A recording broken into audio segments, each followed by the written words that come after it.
Good morning, seventh grade, and welcome to art class. Today, Miss Andrea is not live, but you do have a pretty big major assignment to turn in. It is your first official, well, second assignment, but this is the first official one that is going to be graded. Before you turn it in, please make sure that you have gone through the guidelines for the assignment. So look at your project and compare it against these 4 categories that I will be grading your project against. And if you are confident that you are ready to go, then you are going to go onto the Friday posting where you turn in your assignment in here. What are the guidelines for the turning in of your assignment? Let's check out a portfolio that quote unquote was turned in by the superstar student. It actually has work that a student in class has allowed me to show to you. So here are some of the things that I will be looking for.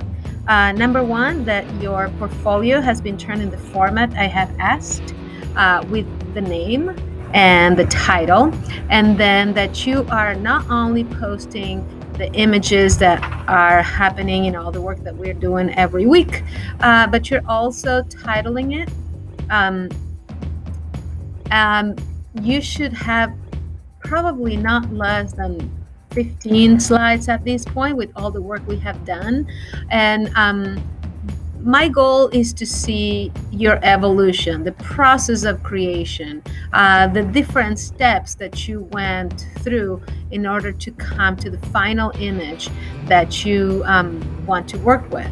What is important is that we have had these sketches, and then with the meeting with me, we have the revisions in here. So these are some of the ideas that I talked about with this specific student, or things that could be done to enhance the project, to create a little more dynamic flow in it, or contrast, depending on the things that we talked about. There are some changes that should be happening.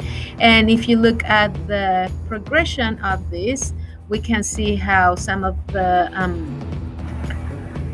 requests or the suggestions that I have made have been applied on the sketch. So this is a change in the sketch. This is not the final yet.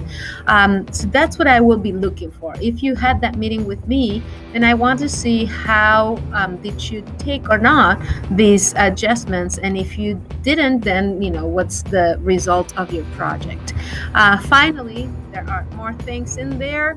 And for the final project, which obviously is not going to be this photograph, what needs to happen is make sure that there is a title for your project, the name of the artist, which is yours, the type of material that you use. So in the case of the project I was quote unquote working on in here was charcoal and graphite on canvas. And the last thing is the short statement, artist statement. So what can you do with this artist statement? You can be as whimsical as you want. You can be as straightforward as you want. Basically, in the case of this one, I wrote kind of like a fancy sentence that may reflect what's happening in the painting. In other circumstances, you could actually type, this is a reflection of the emotion fear and what happens when the pressure is too much, or I use black and white to create contrast and a little texture on the background. However it is that you want to explain, there should be a sentence. You can do more than one sentence. I would never be against it. But the minimum is a sentence where you create a very short and to the point artist statement. All right, so I wish you luck. I can't wait to see your finals. Remember, if you have the opportunity of taking a higher quality photograph, meaning using a cell phone or something else and then attaching it into your slideshow, that will be better, simply because the quality of the Chromebook photographs are really low. Due date is today, so good luck, and I will see you next Tuesday.